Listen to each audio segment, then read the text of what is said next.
and they think I'm running from demons. It's not demons, it's discipline. And I'm a disciple of discipline. You can't outrun your demons. They'll always find you. At some point I heard a quote that said, motivation without action is just entertainment. And that really stuck with me. So when I picked up David Goggins' book, which is all about getting better and improving, I thought, all right, well, let me not just be entertained, but let me actually try to take the advice in the book and put it into action. Can't Hurt Me has 10 challenges, one after each chapter. So I plan to try each challenge after I complete every single chapter of the book. And so that's exactly what I tried to do. And to make the suffering even more intense, I now do all my runs barefoot, and I've taped Legos to the bottom of my feet just to get used to that shit, so I can push myself even harder in the future. Stay hard. The first challenge starts with this. It says, my bad cards arrived early and stuck around a while, but everyone gets challenged in life at some point. What was your bad hand? What kind of bullshit did you contend with growing up? Did you ever feel insecure? He said, break out your journal or get one if you don't have it and write it down, and you have to share it with someone. So I actually decided to share it with one of my best friends, and I'll save you the sob story, but I actually wrote down a lot of shit. Like, I got 3 full pages of stuff that I answered from that question, and that was challenge number 1. Challenge number 2. So Goggins calls this one the accountability mirror. He says that when he was falling off track, he started forcing himself to look at himself eye to eye and tell himself the truth.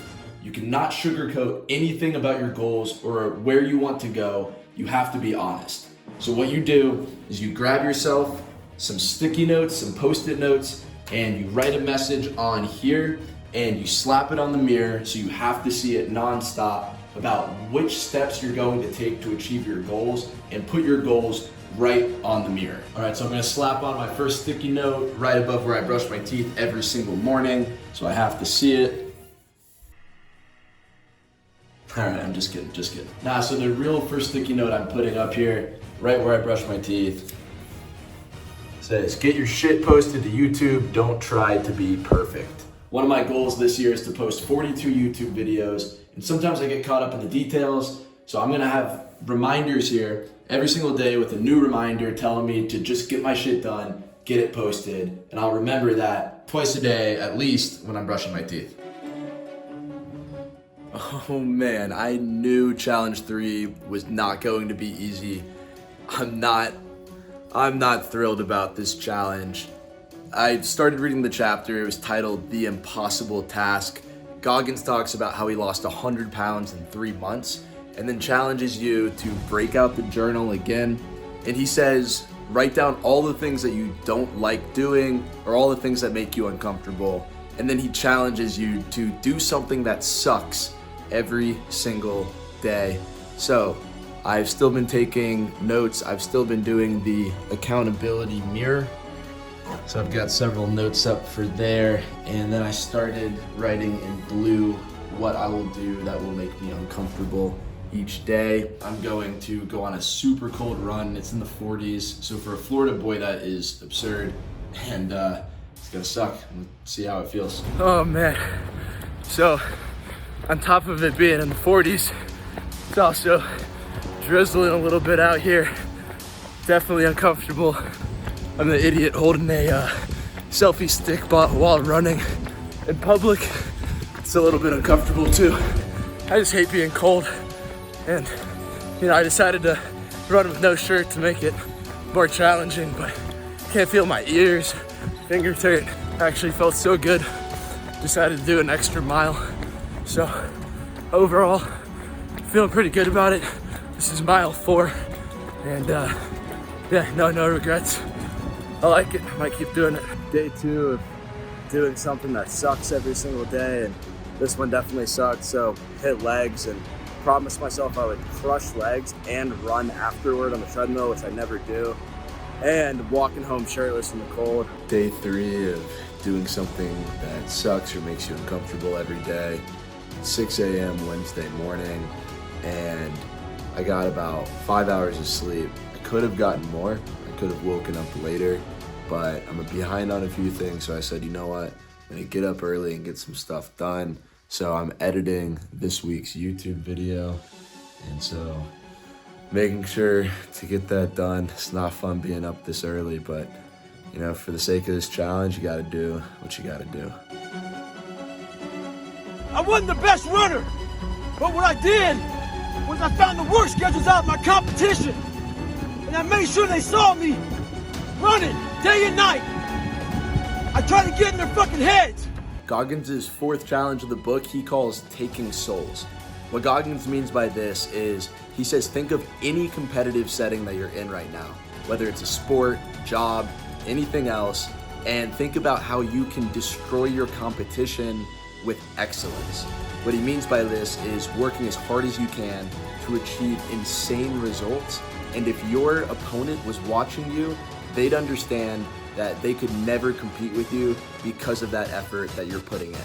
And I'll tell you what, for me, I run a coaching business for career coaching for college students, and I have been giving my clients everything and been taking my opponent's souls. So lately, because of reading that chapter, I have been working as hard as I can, making sure they're having the best experience possible, that they're set up for the most success that they can get, because I know that they could always go to someone else or they could refer their friends to someone else, and I'm not gonna let that happen. That's the Goggins mentality, and I have been taking souls, punching that piece of plastic, and zooming and video calling with clients, and that is challenge number 4. We are now 1 week into doing these Goggins challenges, and they keep compounding on top of each other. So it's getting a little bit exhausting, right, Leila? Yep, so getting a little bit exhausting 1 week into this, but challenge number 5. So this one's all about visualization. And Goggins says to think about an obstacle, or at least a goal that you have. And he wants you to visualize what success would look like, down to every last detail. So he runs through a bunch of questions that you can answer. So this morning I woke up at 6 a.m. and wrote out an entire business plan for the side business that I mentioned that I've been running, and what success would completely look like for that.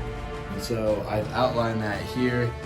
See a whole bunch of words there, and that scrolls down, but took the time to do that this morning. Something I've been putting off for a while, but just from visualizing myself doing that, I'm feeling super fired up to actually go and achieve it now. And challenge number 6, Goggins talks about the cookie jar. And the concept of the cookie jar is that it helps with your mentality. So you think about some of your best experiences, your top achievements, and when going gets tough, you put your hand in the cookie jar and you use that to fuel you. So you think about some of your hardest achievements. So for me, it was like when I ran the marathon and thinking about that. So when I was trying to do a hard mile and really try to push for a hard pace, I dove into the cookie jar and thought about the time that I did crush the marathon. And that alone can help fuel you through some challenges. So you use that, and it can be intellectual too, but think about some times where you've overcame obstacles and use that to help you get through what you're currently going through. No one knows I'm fucking out here running. Why don't you go ahead and just stop? Call your girl, have her pick you up. And that's when I feel like a little bitch. And this is when your mind has to fucking change. You gotta start thinking, I'm the grittiest motherfucker in the world. Your dehydration? Fuck it. Lick your motherfucking lips. Challenge number 7 relates to Goggins' 40% rule. And what that rule is, it's explaining that most of us only tap into 40% of our true potential. We always have 60% left in the tank. And he compares this to a governor, like on a car. And he talks about how we need to get rid of our mind's governor and tap into that 60%. And so he challenges you each week to do something a little bit harder. So for me right now, my minimum run distance used to be 3 miles, and I would count 3 miles as a workout. Well, I bumped that up to 4, and I'm trying to push myself even harder. He recommends doing this physically first, because you face the most suffering physically. And once you get used to that, naturally, you'll get better at work, you'll get better at school and other aspects of life. So find a way to remove that governor and unlock that extra 60%. And to make the suffering even more intense, I now do all my runs barefoot, and I've taped Legos to the bottom of my feet just to get used to that shit, so I can push myself even harder in the future. All right, just kidding about that, but I am trying to make things harder. Who the fuck's gonna carry the boats? It's me, motherfucker. I am. Stay hard. This challenge is effectively a 3-week challenge. So in the first week, you analyze your normal schedule, but you're being very intentional about the notes that you're taking. So you're noticing every time that you get distracted while doing a task. Are you checking your phone? You also are trying to figure out when you're wasting time. Goggins says that people waste an average of 4 to 5 hours per day. So you go in there, you take notes to figure out where is the time you're wasting. In week 2, you build an optimal schedule. And so through trial and error throughout this week, you figure out which schedule works best for you. So you compartmentalize every 15 to 30 minute time block. You're being very intentional about what you're doing with that time. And after all that, in week 3, you should have a schedule that's optimized, that fully works for you to get you to your maximum productivity levels. During the first week, figuring out where I wasn't efficient, I always thought that I am very efficient, that I waste very little time, but the chapter in the book really encourages you to dive deep, and I found a lot of inefficiencies. And of my average of about 3 hours of screen time per day, I found that probably about an hour of that's unproductive. I also noticed that I have a huge chance to improve just in between tasks. I'm taking little breaks throughout, and that adds up over the course of the day, and that can be an hour wasted.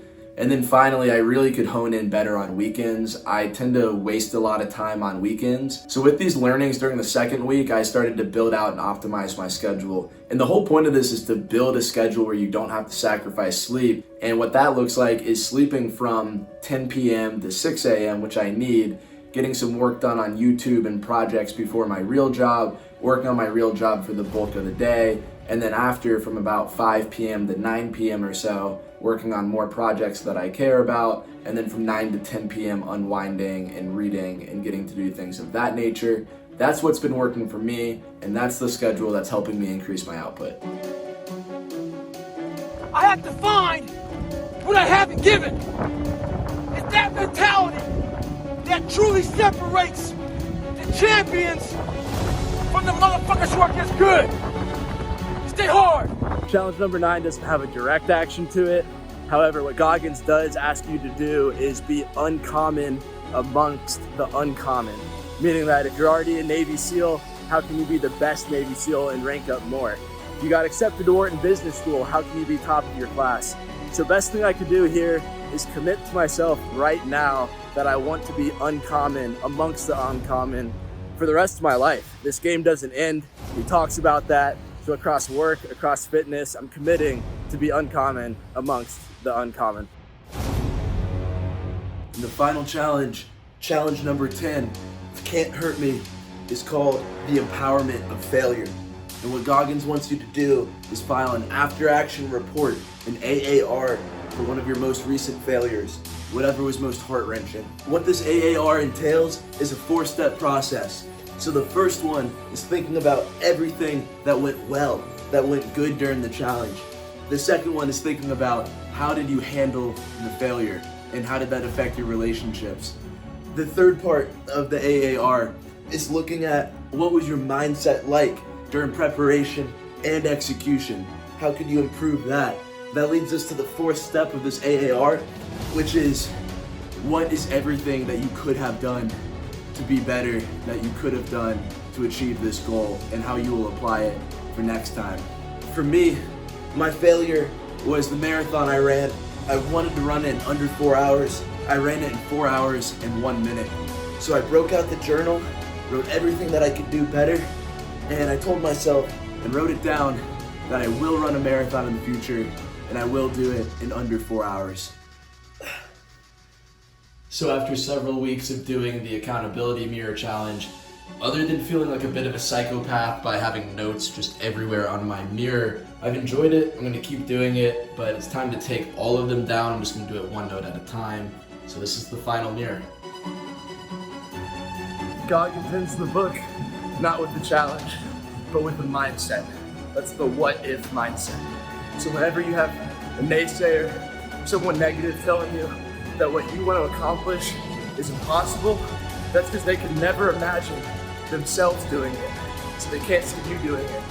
So the what if mentality is about thinking about that, using that negativity as fuel to accomplish your goals. So think about what if. They say you can't run a marathon because you're not a runner. What if you did? How would you feel after? Keep that in mind. And thank you so much for watching this video, staying up with my journey. Please don't use this just as entertainment. Use this motivation for action and make yourself better. If you enjoyed this, please hit the subscribe button. I promise I'll have some more great content coming out that hopefully you'll gain some value from. And I hope you guys all have a phenomenal week.